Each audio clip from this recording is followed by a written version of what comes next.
All right, after breaking out of last week's announcement that I grew up in a church where we could not say the word Halloween, I'm going to kick off this morning and say Happy Halloween to everybody. This is Halloween, this is Halloween, Halloween, Halloween, Halloween, Halloween. Happy Halloween to all of our house Dia listeners. de los Muertos. Can you say that? Could you say that? Definitely not. That's satanic. Barbarian! What's the other one? I don't know. What's the other one? I don't know. The people that worship Oh, the All Hallows Eve? God Could of you the say dead that? or something. All Hallows Eve. Yeah. Ooh, that's cool. It's kind of old school. It's got like an old vibe. Has a Sleepy Hollow vibe. We should have like an Our Haunted House logo switch up for this, like with the little ghost. I'm sure somebody would love for you to Casper. give them that job right now. I'm sure they would love that. That's kind of like my gig around here is like last minute rando job changes. People love that. That's And then like you their don't love favorite if they're thing. not here. Like if they're on vacation, that happens to be that day that you want something. You're like, where are they? Where are they? Where are they? Where's that person that I only need them like, I needed I them only right think now. that this is like the one time I need to like walk to their office and be like, can you do this? There's never a one time that you need to walk to somebody's office and ask for something. Now it's like once every 2 weeks probably. Depends on who it is. I'm a needy person, which actually also brings up a really great question of ethics regarding vacation time. And I am curious about everybody out there because I didn't. You're not curious about vacation time. You don't care at all about vacation No, time. the reason I'm curious about vacation time is like I really did not have a lot of secular jobs, like normal secular jobs. My first job was at the Gap, and then it was like coffee shops. And other than that, it's been like landscaping or something like random, like cash payment, Right. like for the kid. And I waitressed at Friendly's, so on I his have summer that break. in my repertoire. Oh yeah, that's true. You didn't get vacation time when you waitressed at Friendly's. Did you make good tips? Yeah, you made great tips. Oh, really? It was great At tips. Friendly's? Who knew? Well, do you know why? When I worked at Friendly's, this Swansea Mall was very active. And so okay. you had the food court, you had the Ruby Tuesdays, and then everybody went to Friendly's because it was across the 'Cause it's street. across It the was street. kid-friendly. I mean, And between Thanksgiving and Christmas was like you'd make so much money because Christmas shopping, yeah. it would be like booming. There was always a line to get in Wow. at Friendly's. Go Isn't figure. that crazy? Who'd have guessed it? But no vacation time. It was like you worked and you made money, and if you didn't work, you didn't make money. Imagine Nobody that. was paying you not to work. Interesting. Yeah. It's a different time. Those were different times. Different time. And I think ministry is a different animal altogether. It's a different animal. So, and of 100%. course, roles and positions when you're working in ministry can be very different. Like maybe some roles feel a little bit more businessy, maybe, Yeah. you know, but then there are a lot of roles that are like more ministry. And Sure. I think one of the challenges is there's no break from it. Oh my gosh. Yeah. There's no break from it. It's like very, very mental. And I understand that there's a lot of professions out there that there's no break from. And it's like you take all of the stuff home with you. And Yeah. I get that. One thing that I feel like is so bizarre is like people who have jobs that are like their schedule is the same every day. I feel like from any day, it's like we have so many evening things. We have so many afternoon things. It's like from one week to the next, I feel like every single week is different. And I guess I know guys who are like, oh no, I write my messages on The Thursday. same day, yeah. I lock myself in the office and do Listen to me. just sermon Anybody who's writing their message weekly at a scheduled time is not writing it on Thursday. No, I know guys who do. Nope. Jared Maybe Calger writes. not on a Thursday. There's no way. Yeah. Nope. He's Maybe doing it. Tuesday, maybe Wednesday. No way is he on Thursday. I'm going to Really? reach out and ask Rachel. Maybe he's like reading back through it or something. Maybe. Yeah, that's a possibility. Like I review my sermon on It's Thursday. like 2 days. It's like Wednesday, Thursday or something that he's... Maybe I'm gonna say Tuesday, Wednesday. Tuesday, Wednesday. Yeah. But I think in there, I think anybody that's that scheduled is not waiting I till... know what he's doing. He's probably writing that day, but for like 2 weeks later or 4 weeks later. He's probably writing like a month ahead. It's possible. Closer. He would be that guy. Closer. He's handsome too, so they're more organized, Shout out to Bridgepoint Church. tall and handsome. Jared and Rachel. Shout out to Bridgepoint Church because we ran into some awesome people this morning Mm-hmm. at Barrington Books who are part of a church plant that's apparently going really well. I love that. Yep. I love that. So if you're Pastor out there Keith in Cabral. Pawtucket and you're looking for a good the place, YMCA. the YMCA, it's awesome. Praise the Lord. Lots going on. I love it. Yep. So anyway, yeah, I don't know about I don't know about the ethics of all that stuff. I mean, at Gap, I was always seasonal or whatever. You know, it's like you didn't have paid time off either. You know, it's like you come in I love that the only other jobs we're talking about are high school jobs. high school jobs. Oh, look, it's like what's a real job? Yes, those aren't real jobs. Those are high school jobs. I'd kill for one We're of like, those well, jobs. let's talk about what we had for vacation. Yeah. What we had for vacation time in high school. I love it. I love it. No, you're right. Anyway. Speaking of, we're in a season where we have like our first child that is like trying to get a job. Well, that's what I'm thinking. And this is it's a very interesting season because it's so hard when they rely on you for transportation, but they want a job because they need to be making money. There's so much going on all the time And that you they want want them to money have a to do. job. They're trying to save up for a car, but they're involved in sports. Yeah. And honestly, the school sports are like half the amount of time as like city sports or town sports. But you're still like trying to say, oh, okay, well, these 2 days there's basketball practice and they can't work on Sundays and they have Friday night youth group. And I mean, there's so many things. It feels like nearly impossible to get a job. It's true. But I remember those kids that like just couldn't do certain things because they worked in it. And you have the kids who are more like FOMO kids who would rather quit a job and try to find a new one than miss a get together or a youth thing or whatever. Then you have the kids that's like anything out of the ordinary. It was like, nah, I got to work. Yeah. And you're like, oh, okay, that's cool. Mm-hmm. So, I mean, which were you? You were just like, no, I've got a shift that night. I'm going to work. You never missed youth though for work. Probably. No, I didn't do Sunday mornings and Friday nights. That was it. And then I worked any other day. Monday, Tuesday, Wednesday, Thursday, Saturday. Interesting. Yeah. And right now, because of like all the child protective stuff, they do have a lot of restrictions on like hiring anybody that's like 15, you know? Honestly, I feel like they do that because it's annoying to have somebody work for you that can't drive. Because then it's like if they're constantly at the mercy of somebody getting a ride. Oh my gosh, no. No, I'm talking about like federal protections on kids. So you can't have them out too late. They can't do like dangerous type jobs. You know what I mean? Like they can't lift certain things, touch anything that's like sharp. Oh my gosh. But they can bust some tables as long as they're done by 7. Yeah. So funny. It's like the length of their shifts can't be too long. Like all of those kind of things. Yeah, too funny. Got to protect the children. No workhouses here. It's funny that like you can be a busboy, but you can't be a waiter at a restaurant that serves alcohol until is it 18? I think at 18 you can be a waiter staff. But what's funny is like, let's say you're a 16, 17-year-old busboy. If the issue is the exposure to alcohol, which it clearly is, or that wouldn't be the rule, you're serving glasses of alcohol that cannot have been consumed before they get to the table, or you're the busboy that goes around and all these half-drunken glasses of alcohol are all over the tables. It's just like such a weird, like, okay, you can bust these tables and go around and collect all this that no one's gonna miss all this alcohol that's just gonna get dumped down the drain. Maybe you can't bust tables under 18 at alcohol I think you serving can. beverage. I thought I remember that because we knew somebody restaurants. at Outback that. Oh no, maybe Morgan was a hostess. Maybe she wasn't. She was a hostess. Yeah, she wasn't a busser. But who knows? We don't know all the rules. We're just getting into this season of life. Yeah. So Finn's applying. Kids. And I'm excited. I wonder what kind of kid he's going to be. Is he going to like miss? What kind of kid he's going to be? I wonder if he's going to miss things because he's going to be like, no, I have to work. I think he's pretty pumped about the car situation. He definitely is, and he doesn't really have FOMO. Here's a car question for you. Did you have to pay for your car or your insurance or your gas or any of those things? Like, was that your responsibility or did you have... The only thing I had was my insurance was on my parents' insurance. But I paid for my car 100% and I paid for my gas. So did you pay them for insurance? Like, did you pay it to your parents? I paid my mom like a monthly thing that was not broken down into... You just... I paid her every month. I paid her every month. What was included in that? Like just to live in your house at like 15 or 16 or what was the... Well, no, my situation was a little different. You had to pay rent as a teenager? My situation was a little different. No, I didn't have to pay rent, but there were expenses that had been covered under child support. And when my dad died, the money came to us, not to my mom. Mm-hmm. So me and my sisters, one sister was aging out like right around when my dad died, but me and my other sister continue to get money. So we cut my mom a check. It was either every week, I think, or it was every week or every month. We cut my mom a check and that went towards whatever child support would have helped with. So groceries. So I paid for my car.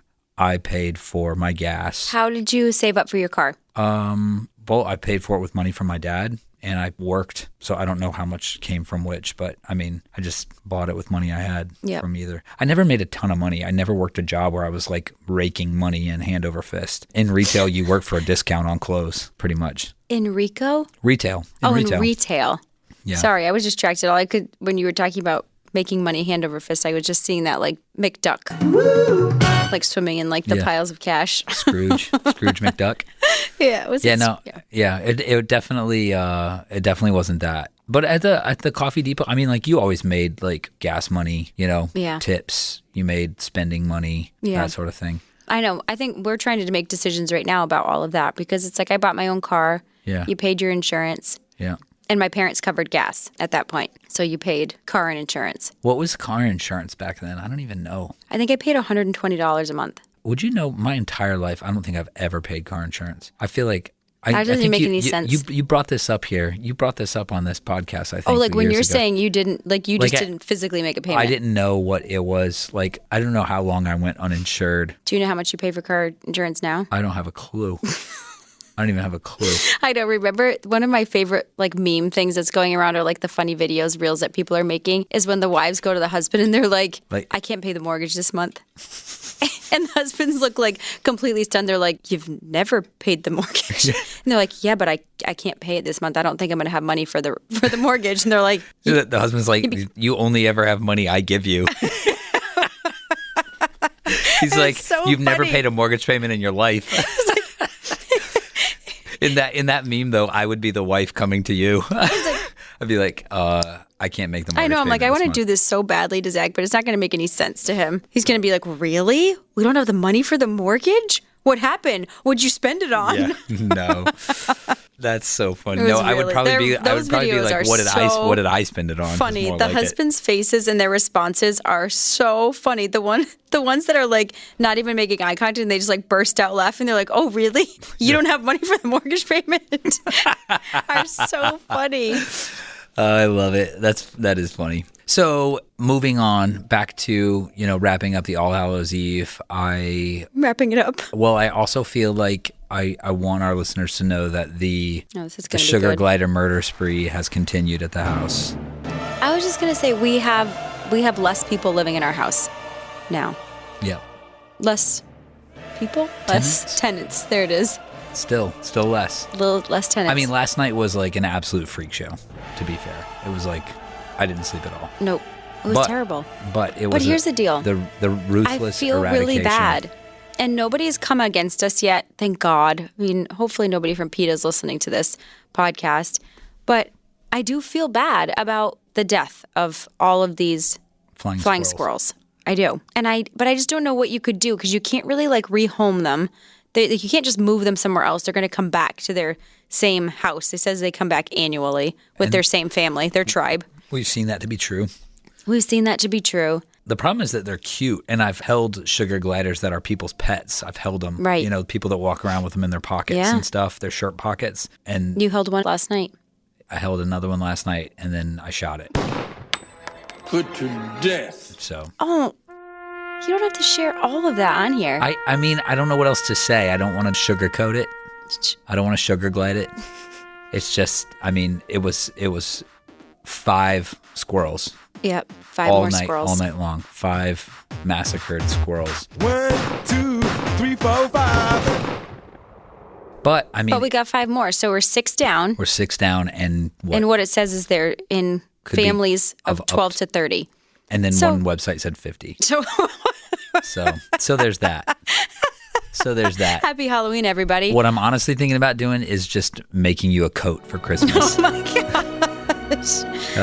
We could. Or like a nice pair of pants. Now listen, we're always Nice trying pair to of come up with sugar ideas pants. for people for Christmas. So that would have been a good thing. We could have given everybody a sugar glider as a pet. Oh, a pet squirrel. That's Like flying people squirrel. Would thank us. People I know. would People us love for those that. things. We could have been selling them in cages. Oh my gosh, they're expensive too. Imagine that. Man, Then it's not too late. Then we really would have had PETA on us. It's not too late. We're not like licensed to sell like wild exotic pets or Yet. anything.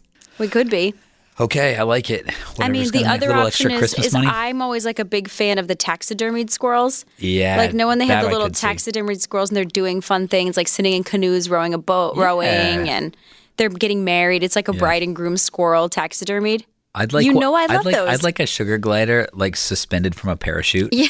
Like with its arms all out. Don't keep calling them sugar gliders. Just call it a flying squirrel. Oh, okay. Flying squirrel. Because I don't want people to think we're killing pets. They are literally the same thing. And I only know this because now I've seen them up close. Oh, Oh. I'm tempted to kind of like after you kill one, just like throw it up in the air and see if it kind of like spreads out and comes down slow. But I don't think it's going to. When it's dead? Oh my gosh. I think go back to the parachute idea. I think that was a good idea. Yeah, okay. Anyway, I love a good taxidermied like little thing that's dressed little up. Furry thing. Yeah. I love when they're dressed up in clothes. Yeah. Like, I think it's so cute. It's like dinner for schmucks. Oh my God. You know, when they have the mouse, like the hamster gerbil village or whatever it is. I love that. Roadkill. I love it. It's great. Anyway, this is nothing important to talk about. I'm just hoping they don't haunt us. I'm hoping that if they're all dying these like tragic deaths, that they're not like haunting us. You know, because then we'll hear it, but then they won't get stuck. I'm not going to lie. I think the that ghosts of squirrels the ghosts, past. I mean, it can't be worse than it is now. Do you know what I mean? So it's already keeping you up all night. So if it's like, I think I would feel better because ghosts they wouldn't be aren't chewing peeing, through the wires. Yeah, or peeing and pooping in like the ceiling. Touche. Just that I know that that's a possibility that that's going on above my head. Yeah. Like, you can be ghost squirrels. Yeah, that's fair. I'm also glad I've always felt like Sawyer had such a random conglomeration of things in his little office there, his room that the eave is off of. I always walk in there and there's like random stuff. Yep. Like he's always got a science experiment going. He stole your old college microwave. Yep. He has like measuring cups and glasses. He may be cooking meth up there. That is because what he's making is bait. He makes bait, and so he has to measure it out with the measuring cups. And inject it into molds and yes, stuff. and he puts it in molds, and that's why he happened to have the oven mitt up there, because he uses an oven mitt to get the stuff out of the microwave. It wasn't the oven mitt. It was like the half a dozen Asian sweatshop kids that were working in there in the middle of the night. The kid that handed me the oven mitt, that's what made me worry. I'm like, he's got all these employed, immigrants, and I don't know if they're illegal. I don't know if they're documented. I'm not going to lie. You were listening. I don't need what an were you ICE raid in our house. Last night, I'm a Republican. You had the radio on or something. Probably not the radio. Were you? Listen, this is going to really date you. Were you listening to Pandora yesterday? I was. I can't even with you. Why? First of all, because it's old. Nobody listens to Pandora. I listen to Pandora. Okay. Can I tell you why? Did you hear the ICE advertisement? I have never heard that before because I don't listen to I did Pandora. I did hear it. What station were you listening to that had advertisements for like ICE? I don't know. It might have been Chris Stapleton radio, or it could have been like classic rock. Wow. I mean, that was a lot. It was like, I think they were offering like $25,000 to like turn in people or something. It's amazing. Can I tell you why I listen to Pandora? Because every time, without fail, I'm listening to Spotify, it gets interrupted because you start listening to it somewhere else across town, and we only have one account. Listen. So I feel bad. I'm not convinced like, that that's why. That might music. just be a Spotify thing. Oh. Because I don't know. Well, it always just stops and goes to music totally that you random. listen to that I don't listen to. So I'm like, oh, okay. You're listening to something right now, so I'll just let you listen to that, and I'll go back to my trusty old Pandora that never gets interrupted unless it's for an ICE commercial. And lots of advertisements. It's terrible. It's terrible. Anyway, so Sawyer had an oven mitt and like a nice one, like a rubber lined, like on the hand part. Because everybody in my house comes and takes stuff out of the kitchen and never returns it. That's not just you. I bet if we asked our listeners, I'm thinking that happens. I think it happens to whoever oversees the kitchen. Okay. Is who it happens to. It's like I've gone out. I had to get my spoons back from you, like my kitchen mixing spoons. And I'm like, I need them because you're taking them to do honey. I lost a strainer, a colander, because you needed that for at least one honey stuff. Yeah. Dish towels get taken and wiped like something gross, and then they're stained. Yeah. I mean, you should just buy black ones from now on. It's a thing. Black towels. It's definitely a thing. It's a thing. I agree. I think we found 4 pairs of scissors in like the girls' playroom. That is real. I know. That is fact. Torture. Yeah. That stuff is very hard. Anyway, so it was a crazy night. It was like every half hour to 45 minutes all night long. It felt like from like 12:30, 1 o'clock through. This is the weird thing. All the morning. same trap. Same trap. Same trap. And then you put it back down. A half hour later, another one. Yeah. And another one. And another one. Over and over. In the same trap. And that's weird. I know. Doesn't really speak to their intelligence. Again, but they're all getting caught like, what did you call it? Snagged. They're getting snagged.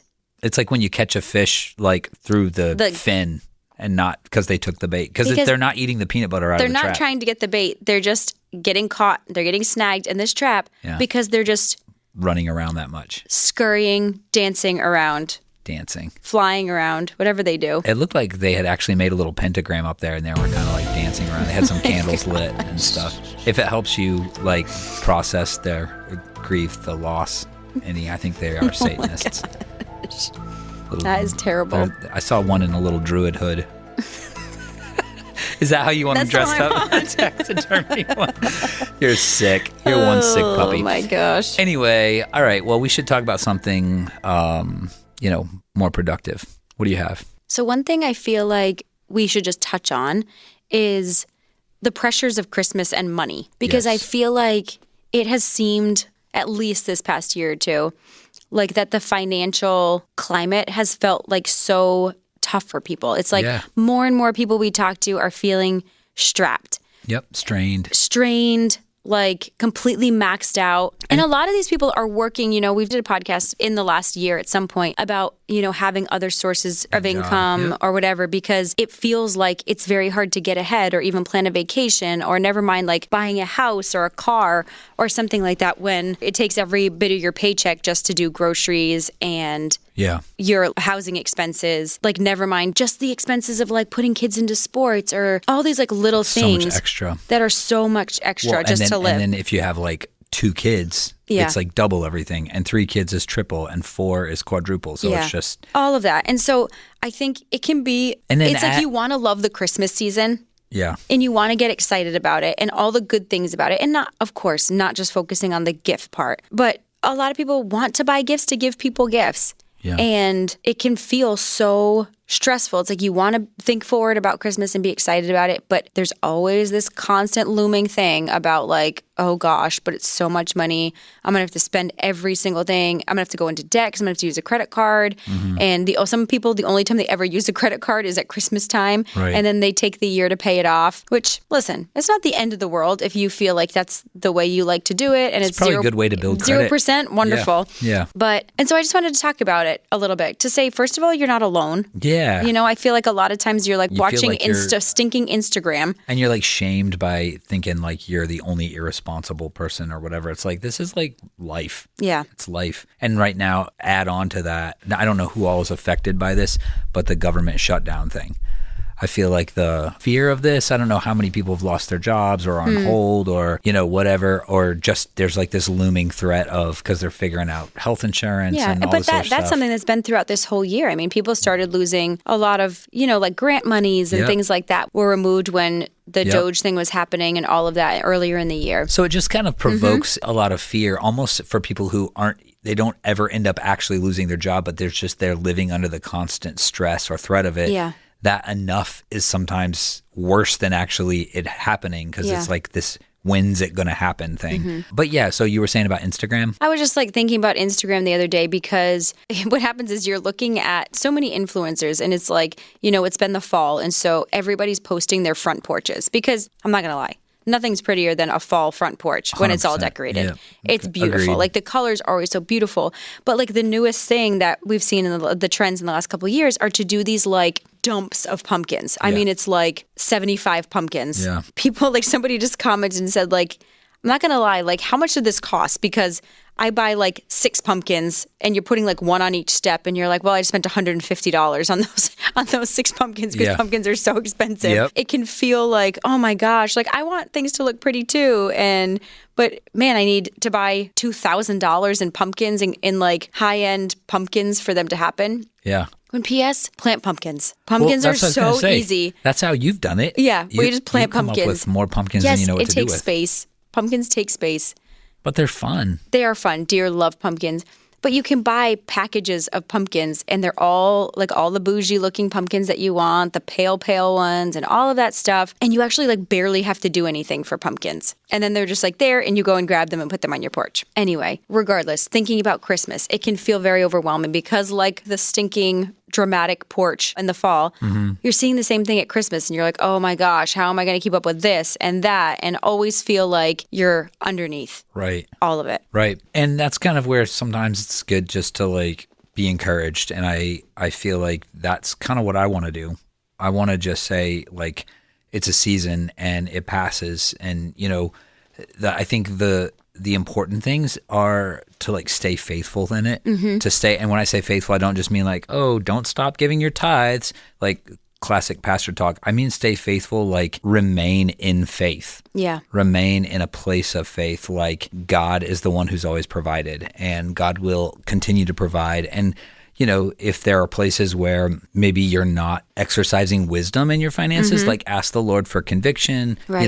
Don't be ashamed to like talk to somebody and be like, hey, we need some help with our finances. Don't be afraid to like take somebody's advice about something. I mean, we live in this world where it's like we just don't want to submit to anything ever, especially when it's something as like important or as endearing or as lifestyle centric as how we spend money. Or as embarrassing. Yeah. You know what I mean? A lot of times there's a lot of shame associated with money. So much shame. And you don't want to talk about the fact that you took out tons of debt and you're like in this giant hole. It's embarrassing. Right. And people don't want to talk about it. But the only way you can get better, and we talk about this with any like sin. And honestly, it is a sin to be so irresponsible like with what the Lord's given you. Yeah. You need to like bring that stuff to light so you can start to like address it and work on it. Yeah. We did do a podcast and we kind of made it sound like the answer is like get another job. And there are conversations where I've had a lot of conversations where that is the answer. And we've talked about it seasonally too. Yep. Sometimes. But we've also, there's another side of this where it's like, okay, it doesn't always just work to just keep working. It doesn't always work. Sometimes other things have to change. Sometimes bigger things have to change. But it's definitely an area where we have to see God move. Yeah. And I kind of love that about it. I kind of love that about, watching the Lord operate in something so physical and natural as money, but watching him work beneath the surface of it or behind the curtain of it. Yeah. It's kind of interesting. I've said it on here before. I think one of the most important things is having a budget. Like, I think you have to have a monthly budget because it can feel like, oh my gosh, where does the money go? Every single week you get your paycheck and then it's gone, or you're spending it before the paycheck gets deposited, and it can feel very overwhelming. And it's like, where the heck is this money going? If you don't have a record of it, if you're not actually telling your money where to go, it's literally just going to go and disappear. And unless you have that budget to say, oh my gosh, that's how much I spend on this a month? Oh shoot. Like, oh my gosh, I didn't realize even the fact that we have that many apps on our TV was like, oh, that was like $150 and like all of that stuff. That stuff adds up really, really fast. And if you can cut back on some of those things, especially if we're thinking about Christmas and how much you can save, like, okay, we're going to like knuckle down. It's like the first week in November and cancel all your subscriptions for 2 months and Yeah. then pick them back up in February. If or you have honestly, to, or whatever. cancel the internet or cancel like whatever you need to do to say like, hey, we need to pick up an extra $500 for Christmas gifts because we want to make sure the kids get something this year. And it can give you some breathing room. And also it might be a nice break just from that stuff, just a reset. And I know there are people listening to this and being like, this guy's nuts. Like that would never fly in my house. I am a huge advocate of doing something radical, a radical change. Because again, it's not like somebody's asking you to go live on a deserted island. Right. It's like you're still going to have your phone, but sometimes the constant exposure to the same thing, it locks us into stuff. Yeah. And I also think all of those things, whether it's binge watching our favorite shows, whether it's doom scrolling on whatever, it's giving us dopamine hits. And I feel like as Americans, we've lost a lot of the magic of Christmas, even like the time leading up to it, the excitement factors, the like waiting for it, the like cookie baking and some of the family traditions. We've lost some of that because it doesn't excite us as much as the constant dopamine highs that we're getting from everything else. As I was up in between, Squirrel assassinations last night, I was like just thinking about how much people lose in terms of like the important things of their families because of whatever else they're staying high on. Like, and again, it's easy to say, oh, like the easy targets of substance abuse or pornography or these things that like, oh, we know these have dopamine things in our heads and, we have neurological responses to them, but we're not thinking about like what it dumbs us down to. And what it really dumbs us down to are the most important things God's entrusted to us, which are these seasons and these moments that happen and then they're gone. And if our brain is so like intoxicated with all of the content that is constantly flooding our eyes, then we don't have room for these really significant things to register. Yeah. Yeah, and some of that, I don't want to get off the topic of money. Yeah, but sorry. Some of that I can definitely, it's like monologue. you go to events now and it's like people are filming everything. And I get that it's like in the plan of, well, now I have this forever. Yeah. But it's like you miss something with the firsthand experience. You're not even present. Because you're literally not present. Yeah. And a lot of times you're like recording something or taking pictures, and then you see notifications on your phone, and then you're distracted by that. Yeah. And well, it's a thing. we see it in church, right? Yeah, People lift totally. their phone up to like record something, whatever that is. And I'll look out and I'll see it and I'm like, well, first of all of this goes on YouTube every single week. Yeah. So the thing is like you have to in some way disengage from being present in order to do that. And that's why I love the weddings, the trend at weddings are like, please no phones or no like cameras, photography or whatever. And you can like put all your professional pictures online for people to grab if they want. But it's just interesting that someone is that conscious to say this is actually disrupting the like organic community aspect of this. Well, yeah. And it to I'd be- love to think that that's why they're doing it.